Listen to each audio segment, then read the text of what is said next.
sommes venus vous parler donc, des ambassades de la SBH. Donc déjà, j'aimerais remercier Thierry Hafiz, donc, qui représente le groupe Angelotti, partenaire historique du club et également parrain des ambassades de la SBH depuis 2 ans maintenant. Donc en fait, vous dire 2 mots sur les ambassades ASBH, c'est-à-dire que donc 4 fois par an, le club de l'ASB se déplace avec les professionnels, le staff et les dirigeants à la rencontre des clubs formateurs du Biterrois. Donc ça se passe le mercredi après-midi avec les gamins de l'école de rugby. Donc en fait, c'est assez convivial puisque les joueurs pros se mélangent avec les éducateurs, avec les gamins, ils participent à l'entraînement. Vous pouvez imaginer la joie pour les gamins. Et ensuite, il y a un entraînement délocalisé d'environ 1 heure. Et puis ensuite, le club formateur organise une petite réception. Très simple, et là le groupe Angelotti remet des dotations. Dans chaque dotation on a des ballons de rugby, des sacs, des chasubles, des plots, et à chaque catégorie de l'école de rugby, mais également aux seniors du club formateur. Voilà, donc il y en a eu 4 l'année dernière. On est allé d'abord à Servien-Bougeant. Ensuite, on a fait avec l'école de rugby des coteaux dans Cérunes. Ensuite, les plages d'Orbe. Et pour terminer, nous sommes allés avec les Arlequins. Donc évidemment, ces 4 ambassades sont très très bien passées. Les gamins étaient enchantés, ravis. Ensuite, les gamins viennent faire la haie d'honneur au stade de la Méditerranée. Et cette année, notre partenaire, le groupe Angelotti, a voulu renouveler l'expérience. Et donc, on est reparti de nouveau pour 4 ambassades tout au long de la saison. Nous nous rendrons le mercredi 20 novembre à l'ABB. C'est l'entente Capestan-Pucerier. Donc, toujours pareil, le mercredi après-midi, école de rugby. Ensuite, le 11 décembre, on fera une ambassade particulière avec l'ASBH, l'école de rugby de l'ASBH. Et ensuite, on fera le 26 mars les Rives d'Orbe et on terminera le 23 avril par l'école de rugby d'Agde. Voilà. Donc, en gros, je vous ai fait la présentation des ambassades. Je vais passer le micro à Thierry Hafiz, qui représente le groupe Angelotti. Ben oui, c'est une expérience qui a été lancée et initiée par la SBH et le groupe Angelotti l'an dernier. Donc cette année, ça sera la 2e saison. Bon, par ailleurs, le groupe Angelotti, comme vous le savez, est un partenaire assez ancien, comment dirais-je, du club de l'ASB. Bon, un historique, comme tu dis. Ce qui est important pour nous, puisqu'on est un groupe biterrois, même si on travaille sur toute la région et même au-delà, on est très attaché à notre club et à notre ville, et également au village autour de Béziers, puisqu'on travaille sur ces villages. Et donc voilà, encourager la jeunesse et voir un jour des jeunes jouer en équipe première à Béziers, c'est quelque chose qui nous intéresse et qui nous touche. Voilà ce que j'ai à dire pour le groupe Angelotti. Tout à fait, ça fait partie des opérations qu'on met en place. Le but, c'est d'abord de recréer un lien fort avec ces clubs formateurs. On avait un déficit d'image, il faut le dire, quand on est arrivé au club. Avec ces clubs formateurs, c'est vrai qu'on constatait malheureusement qu'on avait des gamins qui jouaient dans les villages, entre guillemets, autour de Béziers, et qui partaient en Narbonne, à Montpellier, à Perpignan, voire à Castres. Et nous, on récupérait même pas les miettes. Donc aujourd'hui, le but, c'est pas qu'ils viennent tous à Béziers, mais c'est au moins que nous, on fasse la démarche d'aller vers eux. Que je dis et je pense qu'il faut que le club de Béziers soit fort, entre guillemets, dans son bassin, qu'il soit représenté et qu'il soit représentatif. Mais pour ça, il faut créer des liens. Donc les ambassades en font partie, mais également au niveau du recrutement, on est très vigilant sur ce qui se fait, puisque aujourd'hui il y a des gens à l'association qui s'occupent de ça et qui essayent de le faire le mieux possible. On respecte le règlement à la la lettre, ce qu'on nous a reproché pendant des années.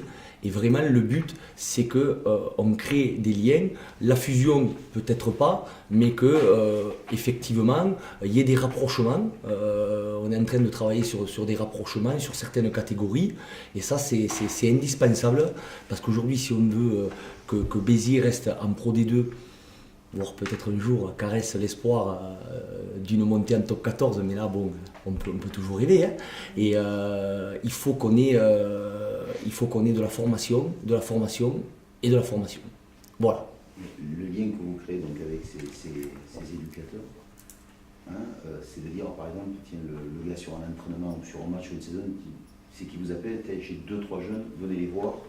Repérer les est-ce qu'ils peuvent faire avancer un petit peu ce système-là. C'est exactement ça. Ça serait l'idéal, voilà, parce que c'est vrai qu'aujourd'hui, on commence à avoir des contacts sérieux dans les clubs, avec les présidents d'école de rugby, avec les éducateurs, qui commencent à nous appeler en nous disant bon ben voilà, et ça fait plaisir parce qu'on se rend compte que le travail qu'on fait depuis 2 ans commence à payer. Bon, il y a encore beaucoup de choses à faire, mais le but c'est plus qu'on aille recruter les jeunes dans les clubs formateurs, mais c'est au contraire les éducateurs, les présidents d'école de rugby ou les présidents de clubs qui nous appellent et qui nous proposent carrément les jeunes à recruter. Et ça, il y a d'autres clubs qui arrivent à le faire, et nous pourquoi on n'arriverait pas à le faire aussi? Voilà. Fait parce que moi je m'occupe j'ai en charge de la commission avec les clubs formateurs, et c'est vrai que c'est la 3e année, donc je m'occupe de la commission.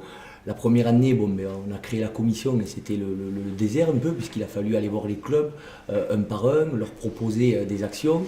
Il a fallu tout monter. Donc on fait venir les gamins pour la haie d'honneur, on fait venir des entraîneurs sur des journées qui viennent passer le mardi souvent avec les entraîneurs et le staff pro. On fait aussi les ambassades, on a attaqué les académies aussi avec les écoles du Biterrois, donc on a mis en place pas mal de choses, et oui, effectivement, tout ça est en train de payer. Moi je le vois, rien que quand aujourd'hui, toutes les semaines, on a plein d'écoles de rugby qui veulent faire la haie d'honneur. On a beaucoup de gens qui appellent, qui veulent venir au match.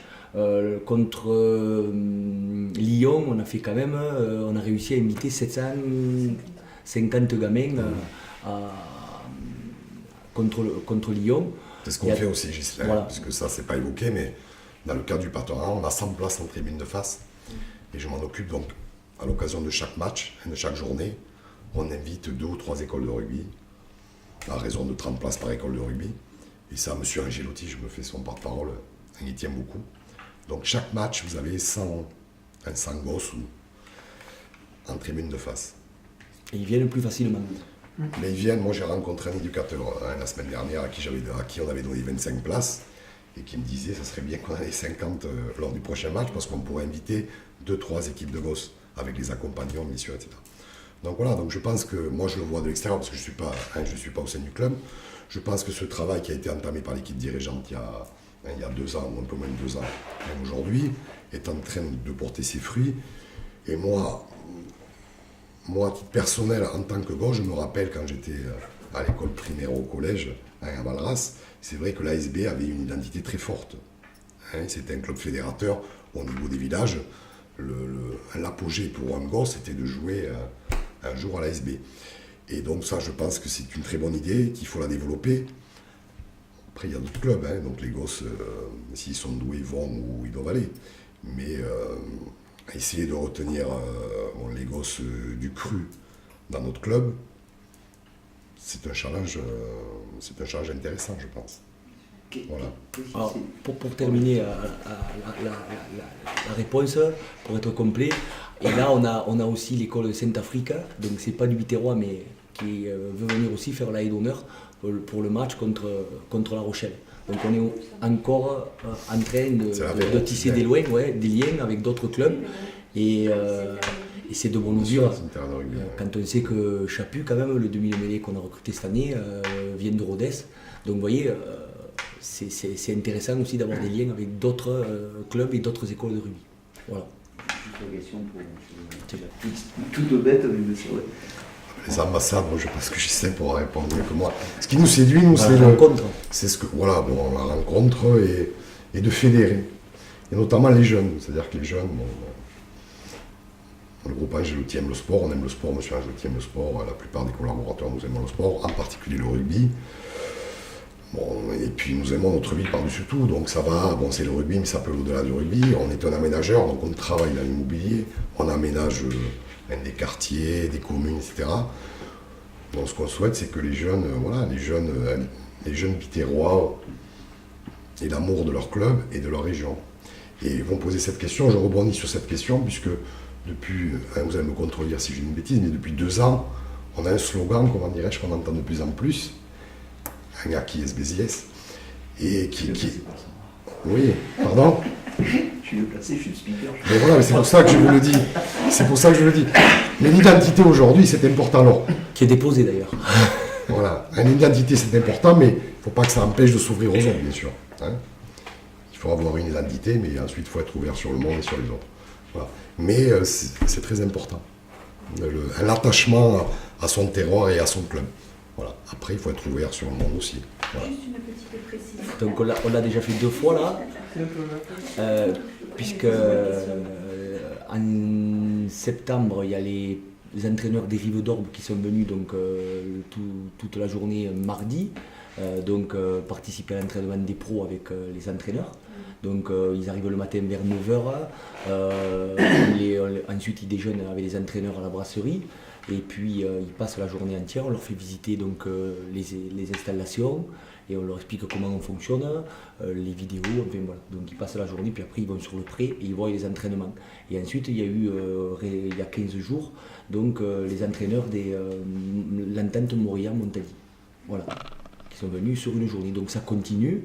Et on fait un appel, parce que là c'est à la demande, les entraîneurs des clubs formateurs qui sont intéressés à venir, les clubs du Biterrois plutôt, à venir donc à la Méditerranée, passer une journée, sont les bienvenus. Voilà. En fait maintenant ce qu'on fait c'est que tous les samedis on jumelle, on faisait la haie d'honneur avec l'école de rugby, donc tous les samedis ou les dimanches, hein, quand il y a un match, donc on a une école de rugby qui fait la haie d'honneur. Et maintenant, donc on l'a fait là, on l'a fait dans le début de saison avec les Arlequins, et on a un invité les seniors de Vendres-l'Espignan. Ensuite, on a fait avec les plages d'Orbe, on a invité les seniors des plages d'Orbe. Et là, ce week-end, c'était la bébé, donc bleu et blanc, Capestan-Pucerrier. On a invité l'école de rugby et on invite les seniors. Donc, pareil, ils ont... Le but de ma question, c'était surtout savoir, par exemple, je te prends un exemple, si, mettons, ces écoles de rugby, en plus des matchs le samedi à 18h30, ont envie de venir voir tous les matchs au stade de la Méditerranée, alors tous les matchs qu'il y a ici. Par exemple, est-ce que vous avez toutes les invités à tous les matchs ou est-ce que vous voulez leur faire un prix préférentiel? Non, on les invite. Voilà, ils peuvent venir à tous les matchs sur ces peuples. Voilà, c'est ce que je voulais savoir. Voilà. C'est moi qui le gère, ils m'appellent, les éducateurs, les présidents d'école de rugby, et ils ont à disposition le nombre de places pour les gamins. Voilà. Et à terme, l'intérêt, ça serait... là aussi, le groupe Angelotti pourra nous aider dans cette démarche, je pense, c'est de créer derrière les tribunes, les populaires, parce qu'aujourd'hui, malheureusement, elles sont vides, et ça serait, pourquoi pas, on y pense, d'attribuer un carré à chaque école de rugby du Biterrois. Alors, c'est un projet, c'est pas facile, il faut recréer des liens, il faut y aller doucement. Comme je dis, avant de courir, il faut savoir marcher. Hein. Donc là, on est dans la première phase, mais à terme, c'est ce qu'on aimerait faire. Ça se fera, je ne sais pas, mais ça fait partie des... Parce qu'il faut toujours avoir des projets en réserve. En avance, ouais. Voilà. Alors, par rapport à ce que disait M. Affi, c'est vrai que les jeunes... Ça passe par ce genre d'initiative, d'opération. Après, effectivement, il faut du temps, parce que quand un enfant qui a 10 ans, 11 ans, contrairement à vous, Jean-Maxime, ou Gislain ou moi, qui sont dans la quarantaine et qui avons connu les grandes années. Moi, j'ai connu la fin des années 70 et le dernier titre dont je me rappelle très bien. Mais bon, je ne veux pas toujours non plus, il ne faut pas toujours revenir en arrière. il faut regarder vers l'avenir, et c'est ce que vous dites, et c'est ce à quoi vous faites allusion. Donc voilà, donc ça passe effectivement par une culture, une identité. Après voilà, c'est vrai qu'à moyen terme, j'espère que le club retrouvera l'élite. Voilà, sachant que le top 14 en France, c'est le plus grand championnat du monde quand même. Hein. Donc la Pro D2, c'est déjà très très bien. Retrouver le top 14, mais c'est un vœu. Voilà. Donc j'espère qu'il se réalisera à court terme. Voilà. Le 5 est venu dans les tribunes. Ouais, mais enfin, les pros qui vont passer l'après-midi vont passer quand même de beaux poulets. Eux aussi ils passent à la télé quand même, parce que la Pro D2 quand même est de plus en plus médiatisée.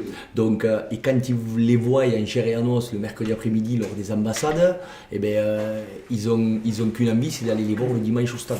Voilà. Parce que aujourd'hui, on a Rémi Martin, par exemple, qui a signé au club. On a donc Marc Bagé qui jouait en top 14 l'année dernière. Et puis on commence à avoir des joueurs depuis 2-3 ans qui sont au club et qui commencent à être connus. Bon, on en a un qui est populaire chez les jeunes, c'est Beka. Voilà, les gamins, quand ils le voient, c'est vrai. Bon, et de plus en plus, on sent qu'il y a vraiment un attachement à cette équipe première. Mais c'est vrai que quand même, là, je souligne qu'il y a un bon groupe, il y a un bon état d'esprit. Et ça, c'est important parce que les joueurs sont disponibles, sont ouverts. Et vis-à-vis des gamins, quand on y va, c'est super. Mais également vis-à-vis des supporters. Et ça, c'est important aussi. Et si on veut fédérer, il faut qu'aussi on ait un état d'esprit irréprochable au niveau du staff et au niveau des pros. Voilà. Et les résultats.